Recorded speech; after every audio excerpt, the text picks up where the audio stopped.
This is U.S. government policy from 1974 and beyond. We have to keep gold out of the financial system, the world financial system, because it is what Andrews called the reserve-creating instrument. And whoever has the most gold can change its valuation, and in doing so, change all economic valuations in the world. It's on the State Department's internet site, and I don't think we've ever persuaded a mainstream financial news organization to look at it.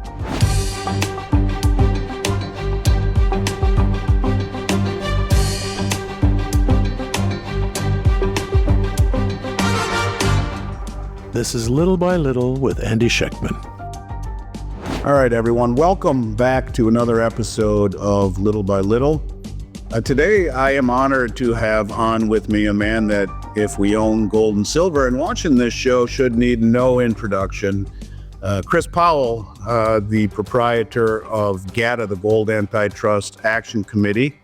Someone who, with he and his partner, who I believe has stepped down, Bill Murphy, who is enjoying his retirement. You can correct me if I'm wrong on that, Chris, but someone I think I've said 100 times in public settings, speaking events, that we all owe Chris Powell and Bill Murphy a debt of gratitude for their tireless and fearless representation of all of us in the gold market and trying to expose the manipulation that is so rampant that not enough people see. And I just wanted to let you know, Chris, that you've been instrumental to the success of my business and to the understanding of the market. In fact, you're the one who coined the phrase, there are no free markets anymore, just manipulations. And if I had $1 for every time I said that, well, certainly I could probably buy a few gold coins. But I owe all that to you and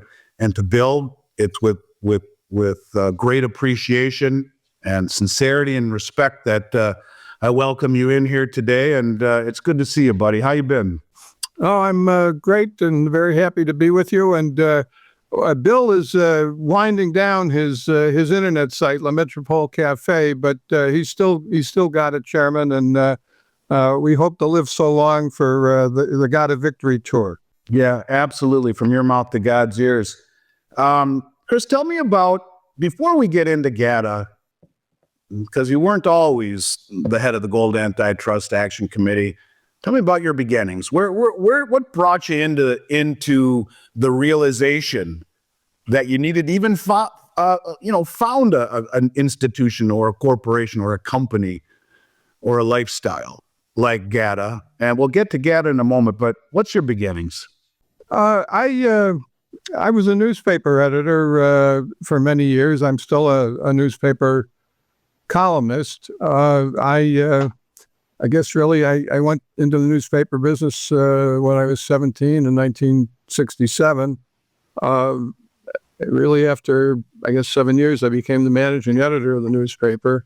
I had some experience at the paper with antitrust law because we were a small, local, independently owned paper competing with big chain-owned papers that were always trying to prevent us from getting ordinary newspaper features. They would threaten the newspaper feature syndicates that they would not do business with the syndicates for their features like the Peanuts comic strip or the Dear Abby advice column, things like that. The big papers told the syndicates, if you do business with that little independently owned paper, we won't do business with you. And we considered that an antitrust law violation. And we actually brought a number of antitrust lawsuits over the syndicate issue and then over a newspaper merger issue in Hartford, Connecticut that affected us. So I gained some experience, practical experience with antitrust law. I also took a lot of U.S. history and constitutional law when I was in college before I dropped out a semester short of graduation. But I did remember some things, so I was familiar with U.S. history and antitrust law and its importance. And then I guess around 1989, when Bill started his internet site of commentary on the gold and silver markets. I happened to bump into him because I had responded to one of those ads they used to put in the Wall Street Journal and other papers that said, send us $10 and we'll arrange a dozen free trial subscriptions for financial letters for you. I did that. One of the newsletters they sent me was Jim Blanchard's Gold newsletter, which is now run by Brian London.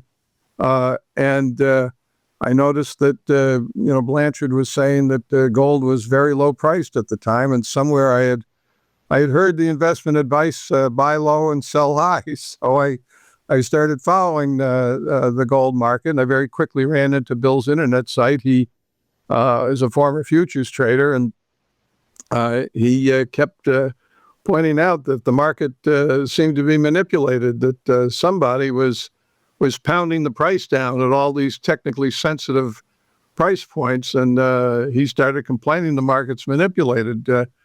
After 2 weeks, I got very tired of this, and I sent him a note saying, look, there's a lot of evidence that you're correct, but if you are correct, it would seem to be a violation of the Sherman Act and the Clayton Act and 50 state antitrust acts, and instead of just pounding sand about it, somebody should start a committee and hire an antitrust law firm to bring a class action lawsuit against the bastards doing this and collect triple damages. And if somebody wanted to start such a committee, I'd donate $500 to it. Bill thought that was a great idea. That's how GATA got started. And serendipitously, we got a $50,000 donation very quickly from a South African mining entrepreneur who a few years later was assassinated. We gave the $50,000 to a Philadelphia antitrust law firm to represent us and look into the issue. And after a few months, they said, thank you very much, but you can't do anything about it because this is all a government job, that the government had already passed several laws that gave it the authority to intervene secretly in the gold market, in fact, in any market in the world to rig it. We looked a little farther into things. We were involved in a lawsuit with Reg Howe in U.S. District Court in Boston in 2001, where he was suing the Fed and the Treasury and the bullion banks and the Bank for International Settlements over the manipulation of the gold market. I attended the one hearing in that case, and an assistant U.S. attorney got up to move for dismissal of Reg's lawsuit on the grounds of summary judgment, which held that even if everything Reg's lawsuit about market manipulation was true, there was no remedy at law because everything Reg was accusing the government of doing was perfectly legal. And, this was a statement by the government. The assistant U.S. attorney defending the government said that the market manipulation that we were alleging was perfectly legal. And, we looked into it and, we saw the laws were in place. The mechanisms were there for a long time. And we decided that, I guess an antitrust lawsuit was not likely to have much success.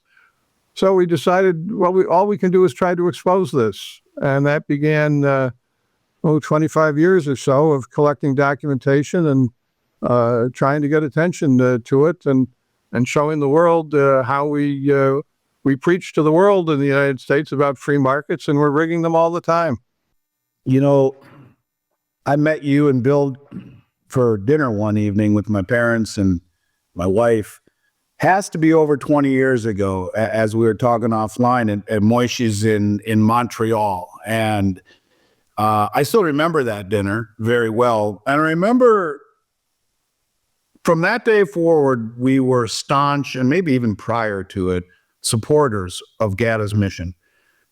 We even used to get people that say, why would you talk about manipulation? You're only going to turn people off. But to me, it was the opposite of that. It was to explain the counterintuitive nature and to realize that all manipulations ultimately end badly, and that this is something that need to be exposed. And we have always proudly worn the GATA badge and championed your efforts. And again, a sincere thank you for them from me and for everyone that has ever owned an ounce of gold. On behalf of them, I will thank you.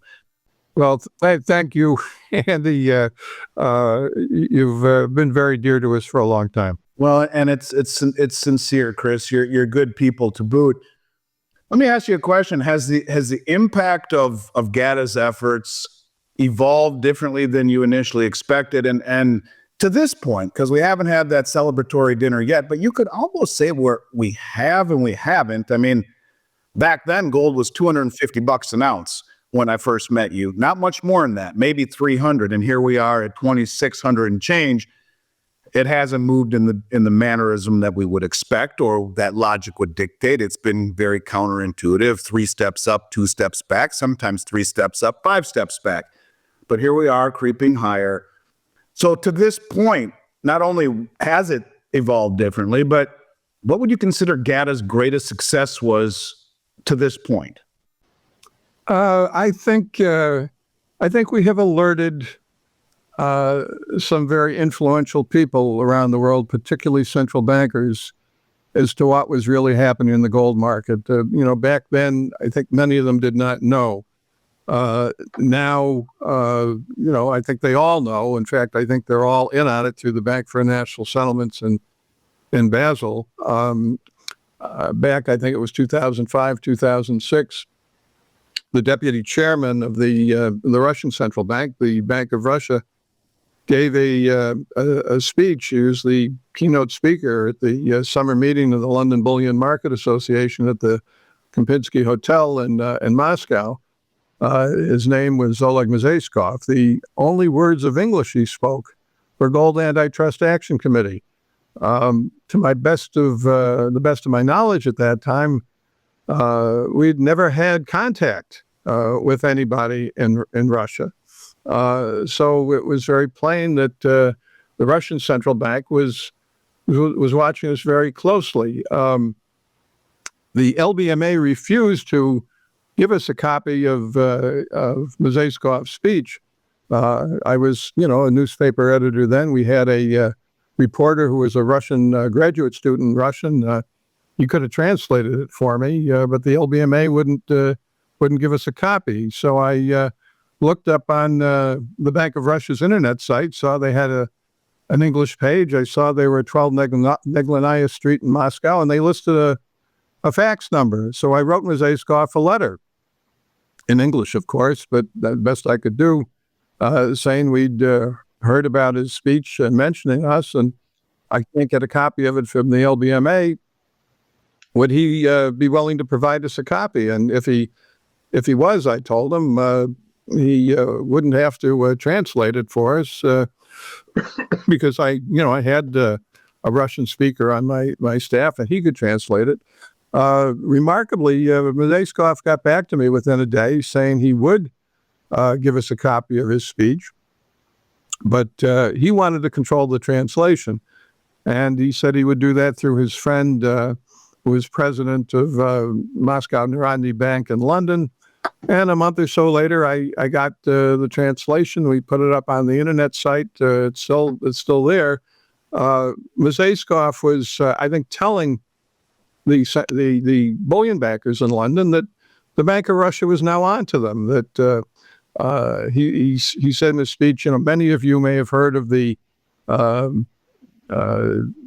economists who came together in the Gold Antitrust Action Committee. Well, that was pretty funny because Bill is a former football player and I'm a college dropout.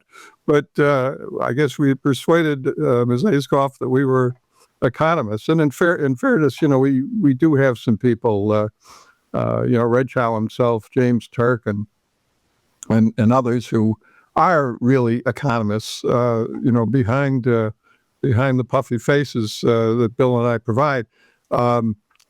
Mozaiskov was telling the London Bullion Market Association bankers that Russia knew that the gold price he wrote was not always formed by the ordinary processes of supply and demand, and there were some anomalies here. He didn't use the word manipulation, but he was telling the bullion bankers Russia was now onto them, that Russia knew that they were fiddling with the gold price, that it was not a free market. And I thought that was pretty remarkable, that the Russians were watching this even before we had ever made any approach to central banks around the world. Well, since that time, we have made approaches to central banks around the world. I've met face-to-face with two central banks. Some of our people had a conference call with the Chinese Investment Corp in Beijing. Since that time, we know from the WikiLeaks cables that are all over the internet still, that got Julian Assange in such trouble, that the Chinese government has known all about gold market manipulation by the United States for years. And we know because the WikiLeaks cables were English translations made by the U.S. Embassy in Beijing and sent to the State Department in Washington of Chinese press reports about gold market manipulation by the United States and its Western allies. So I'm very confident that GATA's work informed central banks what was going on here almost 20 years ago. But it's not really what I thought we would accomplish. I thought we would expose this manipulation. We would give the documentation to the financial press around the world, and the financial press would jump on it. And that's exactly what did not happen. I am very distressed about this because I spent my life in journalism, and exposing wrongdoing and deception, I always thought was what the press was supposed to do. But I realized that there are very few news organizations in the world that will do their job when it comes to an issue as sensitive as gold market manipulation. And I think it is the most sensitive issue in the world because gold, if you can control the gold market, you can control all financial values in the world. And that's not me saying so. That's what Assistant Undersecretary of State for Economic Affairs Thomas O. Enders told Secretary of State Henry Kissinger and Kissinger's office at the State Department in April 1974. In the minutes of that meeting, they're still on the State Department historian's internet site. Enders explained to Kissinger that the United States had to prevent the Western Europeans from bringing gold back into the financial system because the Europeans now had more gold collectively than the United States did, and whoever had the most gold could change its price from time to time, and in doing so, change all financial valuations in the world. And that's when Kissinger said, well, we can't let them do that. This is U.S. government policy from 1974 and beyond, that we have to keep gold out of the financial system, the world financial system, because it is what Enders called the reserve-creating instrument. And whoever has the most gold can change its valuation, and in doing so, change all economic valuations in the world. It's on the State Department's internet site, and I don't think we've ever persuaded a mainstream financial news organization to look at it. I'll read something because not more than just a few weeks ago, I talked about this. Enders replied, "It's against our interest to have gold in the system because for it to remain there, it would result in being revalued periodically. Although we still have substantial gold holdings, a larger part of the official gold in the world is concentrated in Western Europe. This gives them the dominant position in world reserves and the dominant means of creating reserves. We've been trying to get away from that into a system which we control." Kissinger replies, "But that's a balance of payment problem, isn't it?" "Yes, but it's a question of who has the most leverage internationally," Enders answers. "If they have the reserve-creating instrument by having the largest amount of gold and the ability to change its price periodically, they have a position relative to ours of considerable power." I've been aligned with your thinking forever, Chris. And, you mentioned that the banks know this. I believe that to be the case. And that's why they're not bitching, because they're the ones accumulating it using the stupidity of the leverage that we see on the LBMA and on the COMEX to their advantage and slowly and methodically draining the system, not rushing to do it to cut off their nose to spite their face, not talking about it to alert the masses, but doing it in a way that benefits them. At some point, this gets exposed. We have that celebration, and it benefits the Chinese and the Russians and the Saudis and the Indians, those who understand exactly what is happening. And to your point of journalism, journalistic integrity in my mind has been dead for years. There are very few people that are not alternative that have the courage to tell us what really is happening. And that's why so many people believe that, well, there's no way that the government would manipulate markets. It's a sad state of affairs, and I applaud you for your steadfast determination and courage and resilience to stick it out. And I do hope that we all celebrate that party at some point. I have a feeling that we will. For those people who are new to this line of thinking, and I know there are, could you briefly elaborate on the players and the mechanisms that you have believed all along are used to manipulate the market, and maybe even just touch for a moment on how widespread do you think the manipulation still is in the metals market? Well, it's always been the policy of the U.S. government, well, always, at least since the 1960s, when the United States was running the so-called London gold pool. It's always been the post-World War II policy of the United States and its allies to keep the gold price down and thereby support their own currencies. Originally, this was done through the gold pool in London, which was a system of distorting the gold reserves of the United States and I think 7 of its European allies, where through the London market, they would sell as much gold as necessary every day to hold the gold price at $35 an ounce. But eventually, inflation started getting away from them. The gold offtake exploded, and in March 1968, the U.S. government was flying emergency cargo plane shipments of Fort Knox gold over to London to support the gold pool. And the U.S. government realized if this goes on for another few months, we're going to lose our gold reserves. So the United States asked the British government to shut down the gold pool. And for a few years, the gold price suppression policy was really erratic. But in the early 1970s, they figured out that they could start a futures market in gold.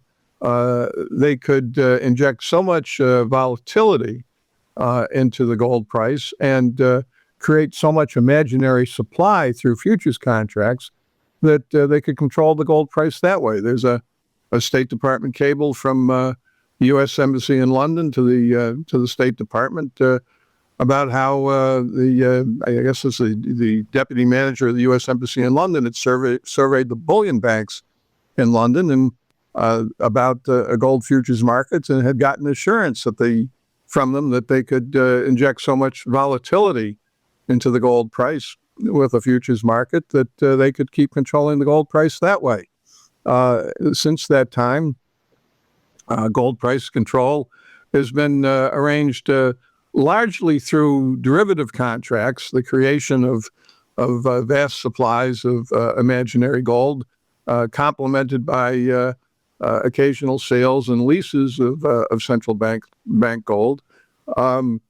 And that's how they've been doing it. Even today, our consultant, Robert Lambourne, on the Bank for International Settlements, goes through the bank's monthly report every month to calculate the number of gold swaps that the BIS is engaged in. And these BIS gold swaps are arranged for other central banks that are intervening in the gold market to keep the price down. It's basically a mechanism of musical chairs, applying central bank gold here and there as necessary to keep the price from exploding. They're doing it even today. Now, in the last few years, many central banks have turned from sellers and lenders of gold to gold buyers. We see announcements of that every day. Our friend, the London gold and silver trader Andrew Maguire, insists that the Federal Reserve is the only central bank now that is shorting the gold market. I tend to believe that just because we see so much acquisition of gold by other central banks. This kind of shorting it will have to end at some point because they will run out of metal, especially when so many central banks around the world they're acquiring it.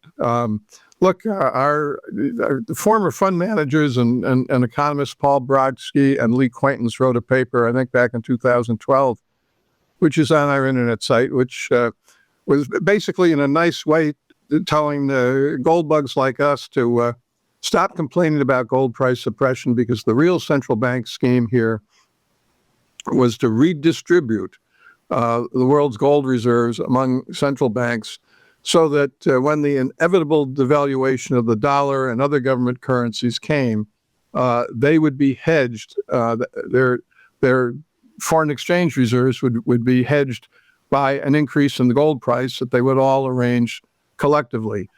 We see some evidence of that. Gold researcher Jan Nieuwenhuis, who is now writing for Money Metals Exchange, has pointed out that many central banks have what they call their gold revaluation accounts, by which just typing a few numbers into the keyboard, they can revalue their gold and reliquefy their own central bank against the devaluation of the currency. Financial newsletter writer Luke Roman pointed out a few weeks ago that the Federal Reserve operations manual also maintains a gold revaluation account. The U.S. has revalued gold from time to time in the past, and this is a way of restoring the solvency of central banks against a currency devaluation. They devalue their currencies, but they upvalue their gold reserves, and they come out ahead. I remember an interview that Lyle Gramley, former member of the Federal Reserve's Board of Governors, gave to Business News Network in Canada, I think 15 years or so ago. It's still on our internet site, in which a reporter asked Gramley, isn't the Federal Reserve's balance sheet making the central bank look more like a hedge fund these days with so much leverage? Gramley brought up the possibility of gold price revaluation. He replied to that question by saying that the Fed's balance sheet would look a lot better if the U.S. government revalued gold from the antique nominal price of $42.22 that the U.S. uses now to a market rate. So the prospect of revaluing gold from time to time to devalue debt, devalue currencies, and reliquefy central banks, that's very much been on the mind of central banks for a long time. And there's evidence that it's very much on their minds right now. I would argue it's almost happening. The debt is being devalued, I would argue, through inflation and through management. And I have seen the article that you reference, and you can see the gold to GDP ratio is very similar amongst most of the countries in Western Europe. You can see that it is being redistributed. I have talked a lot about the gold revaluation account. The Dutch National Bank has been pounding the table on this for a long time, as has recently here in the United States Senator Cynthia Lummis at the Bitcoin meeting in Tennessee, where Trump spoke about having a strategic Bitcoin account. And her comment was, we should take the gold, and I'm going to float a bill, she said, I believe she already did, that would revalue the gold that the Federal Reserve is supposedly holding on behalf of the Treasury to a level sufficient enough to take the proceeds to buy gold. I think your points are all spot on, and I agree with them. And I think it is something, one of the things that's interesting is gold's revaluation, or reclassification rather, by the BIS, you mentioned, who performs the swaps as a tier 1 asset. And you can see no question about it that the central banks are the big buyers of it. So these kinds of things that you would say, that people would say, well, that can't happen.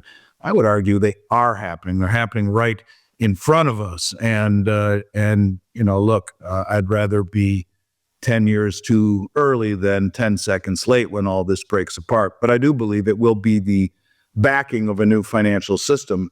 And much of what you say completely and totally aligns with my feeling. Let's shift gears just a little bit. Just the other day, Fed Chairman Powell stated that Bitcoin competes more with gold than it does with the U.S. dollar. And given his perspective on Bitcoin, whether or not we believe he's being genuine, do you think Bitcoin has the potential to ever replace gold's role in the global financial system? I think I know your answer, but I'd be curious to hear your viewpoint. Well, I'd be surprised, Andy. I mean, to me, nobody could expect me to say anything different. To me, Bitcoin is a trading sardine. I don't know what it is. I mean, if I had Bitcoin, could I tell you, what its computer programming really does? Does its computer programming really make it finite? I mean, maybe a few people can look at its programming and figure that out, but I can't. Where's my Bitcoin when the power goes out, or when the government turns off the internet or starts controlling our email correspondent? The comedian Remy did a great music video a few years ago. He titled it "I'm a Bitcoin Billionaire," and he was advertising the success of accumulating Bitcoin and getting riches, and then he says, and then there was a solar flare, and you see his computer turned smoke. Well, where's your Bitcoin then? Look, a lot of people have made a lot of money on it. It still strikes me as a trading sardine. I think Federal Reserve Chairman Powell, I kind of chuckled when he said that Bitcoin is gold's competitor, and gold's not, and the dollar don't compete. Well, all the documentation we have from the government archives shows that the U.S. government has been desperately concerned about the competition between gold and the dollar for decades. I mean, the U.S. government's never been caught rigging the Bitcoin price, though it wouldn't surprise me if they're intervening in the Bitcoin market, maybe to distract from gold. But there's all sorts of documentation about central banks intervening against gold. So for Powell to say that gold and the dollar are not competitors is the biggest lie of the year. But he's running an operation that is trying to deceive the world out of all its wealth, and that's his job. But gold and the dollar, of course, they're competitors. I mean, I go farther than that. I've maintained for some years that gold is actually the secret knowledge of the financial universe, and that the main objective of central banking everywhere is to control the gold price. Yeah, 100%. And, I think that not all central bankers are bad guys. And I think some of them actually drop some crumbs along the way, whether it be for people they care about or just to clear their conscience. I want to read you another tidbit in reference to what you just said about Bitcoin, about the power. Adam Glapinski is the head of the Polish National Bank, and they've been buying more gold than just about anyone over the last couple of years. And he was asked why. Why does the central bank hold gold? And his answer was enough to make me almost fall off my chair. And is this a crumb? Is this clearing his conscience? Is it a crumb of information? I'll let you decide. I'll let everyone else decide. He says, the Polish central bank owns gold because gold will retain its power and, its value, even when someone cuts off the power to the global financial system, destroying traditional assets based on electronic accounting records. Let me read that one more time. We own gold because when someone cuts off the power to the global financial system, destroying traditional assets based on electronic accounting records, it will retain its value. Of course, We do not assume that this will happen, but as the saying goes, forewarned is forearmed, and the central bank is required to be prepared for even the most unfavorable conditions. That is why we see a special place for gold in our foreign exchange management process. After all, gold is free from credit risk and cannot be devalued by any country's economic policy. Besides, it's extremely durable and virtually indestructible. I find it interesting that a central banker would say that the system, which is based on electronic accounting records, can just like that be shut off, and that's why we own gold. Not something you would typically expect to hear from a central banker. So once again, our viewpoints, the way that we look at things, are aligned. You are a very logical man that bases things on fact, and that fact, no matter how far back it goes, seems to mesh with this ongoing progression of events, if you will. Little by little we hear, and I don't mean to say little by little because that's the name of my podcast, but little by little we keep seeing this coming more and more and more like it really is part of the plan. But the question that I'm asked more than any, Chris, is, well, when will it end? I mean, can't they just do it forever, is what people saying? Or is this just an inevitable part of a financial system that will continue indefinitely? Or, like all manipulations, will it end poorly? Government does not want anyone to have independence of government's own money. Government wants to control the financial system. It wants to control the valuation of its own currency. Gold is so valuable because it is a restraint on government. If you can own gold, if you can own silver, the other major monetary metal, you have some independence of the government, some independence of the government's control over money. Government doesn't want us to have that. I mean, government wants to be able to control the valuation of all capital, labor, goods, and services in the world, and does not want people to have that much independence in their own lives. Now, you see the Polish central banker Glupinski recognizing gold's virtue as money without counterparty risk. And now that the United States is trying to lord it over the world to maintain the dollar's hegemony over financial systems, certain countries figure, well, wait a minute, we want to stand up for our own sovereignty. We want our own independence, and that is what has driven them toward gold. But ordinarily, they wouldn't want gold to be money again in common circulation any more than the Federal Reserve would be. But this is geopolitics right now. Gold is the only potential credible, plausible rival to the U.S. dollar as an international reserve currency. It was the international reserve currency before, very likely will be again, but the non-U.S. Aligned central banks cannot find any currency, any form of money to compete with the dollar other than gold. Hence the movement of the BRICS and other central banks back to gold, because it is the only plausible competitor to the dollar. Now, if the dollar isn't around anymore, and the nations that are moving toward gold right now ever discover that they don't need gold anymore to protect themselves against the United States or another financial hegemon, maybe they'll turn against gold too. But right now, gold is a weapon they can use because it is the only plausible alternative to the dollar as a world reserve currency. Anything that the BRICS might create, unless it was convertible to gold or had some fixed relationship to gold, that wouldn't last very long. It would be destroyed in their own political rivalries. But gold is gold and doesn't care who owns it. Yeah, Dilma Rousseff, the former president of Brazil and the head of the BRICS New Development Bank, did announce that they have agreed in principle to a settlement currency, not a reserve currency. That could be a decade away, according to James Rickards, and I agree with that.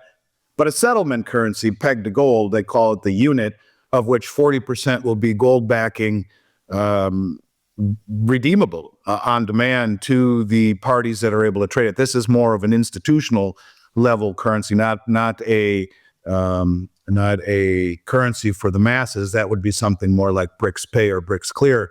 But again, you're hitting the nail right on the head, and I think that's why the BRICS countries, who are the ones accumulating, aren't bitching about the gold suppression, because we're playing right into their hand. It's like jiu-jitsu. You use your opponent's leverage against them.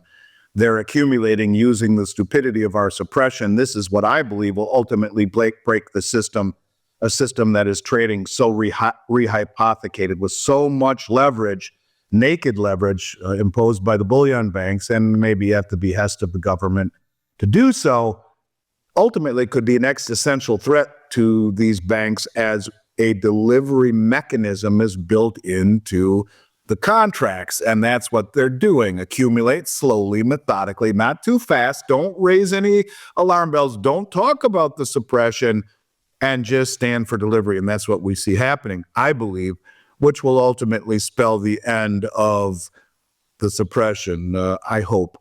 Chris, again, to say I love you, brother, is a little rich, but I do. I love you and Bill for what you have meant to my career, for your courage and for what you stand for. It means a lot to me. I owe you a check. I'm going to get a check out to GATA. I know I have to do that, and I'm going to do that post haste. For people who want to help GATA's mission stay alive and support its efforts, which, if you own precious metals and you haven't checked out GATA, that's step number one. Step number two is a little bit of a donation to help keep the ship going in the right direction. And it's been a long time you've been doing this. What can we do? How can we find out more about the mission? And how can we donate and contribute? Even if it's just a couple $100 or whatever it is, it's worth it to me. And for those of you that own gold and silver, it should be worth it to you too. I hope you figured that out by now. What can we do to contribute, and how can we find out more about your Thank you, Andy. I don't discourage small donations. I tell people you send us even $5. That'll be $5 more than we've gotten from Newmont Mining or Barrick Gold. So there's nothing to apologize for. We are a nonprofit educational and civil rights organization under Section 501c3 of the U.S. Internal Revenue Code. So any donations made to us in the United States are federally tax deductible. You may get on a dirty list with I'm already on that list. the FBI, or anything like that. But I think the first thing I would ask people to do is check out our internet site, gata.org. If you go to the top left of the homepage, you'll see there's a section called The Basics. There's a pretty comprehensive summary of gold price suppression policy and mechanisms that I wrote back in 2021 in there. There's a section called Documentation, which is really the full extent of the documentation we've collected over 25 years. Much of this links to official records. Nobody denies this anymore. They can't. I mean, the documentation is either true or it's a forgery. And if it's a forgery, much of it is on the government's own internet site. They're just confident nobody's ever going to look for it. I would ask people who are interested in our issue, or in the gold and silver markets generally, to use the device at the top right of our homepage to subscribe to our daily dispatches. We do put out some newsletters of interest almost every day. You can sign up for the daily dispatches to get all of them separately, or you can sign up to get a daily summary dispatch so you don't get as much email clutter in your mailbox. And if you want to send a contribution, there's a how to help page listed on the left side of our internet site, and it shows people where to send a check and make it payable to Gold Antitrust Action Committee, and mail it to our headquarters where I'm sitting right now in Manchester, Connecticut. And if you happen to be a billionaire and you want to wire us money instead, you can email me. And I'll send you our bank wire protocol. We will do this we'll accept the contributions to keep the lights on, pays my salary, $45,000 a year, because, I'm doing this mostly full time now. It allows us to travel to conferences, do some more research around the world. But we don't really get invited to too many conferences anymore because most of them are mining conferences, and the people running the conferences figure that GATA's message is not really good for touting gold and silver mining shares. If we tell people not only that there's a huge opportunity in the monetary metals, but there's also a very big enemy for the monetary metals, people may not be so enthusiastic about buying the mining shares when they know that the government is hell-bent on making sure that the products of the mining companies are always kept below their market price. But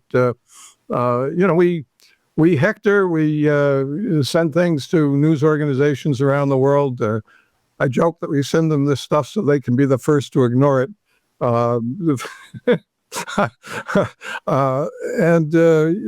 may, at some point in the future, we may bring some more lawsuits. We did bring a Freedom of Information lawsuit against the Federal Reserve a few years ago, and technically we won the case. As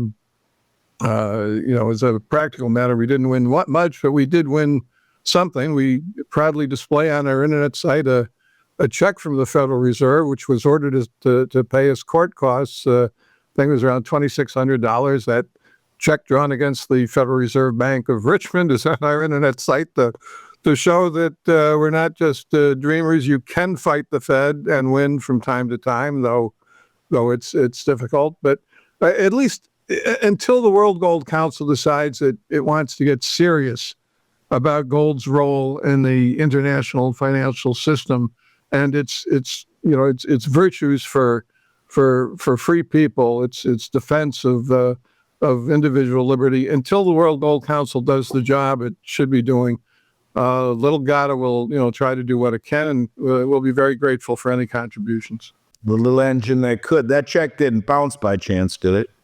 No, it didn't. But I think the dollars that it was redeemed for are being inflated away, Andy. Yeah, they get you any way they can. Chris, you're awesome, brother. I really do appreciate it. It's really nice to catch up with you again. I'd like to pick up where we left off on that dinner sometime real soon and have you back on sometime in the new year. Maybe that celebratory cocktail party or GATA orchestrated conference this time isn't so far away. Let's keep our fingers crossed. In the meantime, again, thanks for all you do. Please give a hug to Bill for me. I haven't seen him for a couple of years, but the two of you have always been instrumental to me, my vision, my career, and my success. And I humbly say thank you very, very much. I wish you, your family, and Bill and his and everyone out there, of course, happy holidays, happy, healthy new year, and look forward to picking up where we left off, Chris. But thanks again for coming on, my man.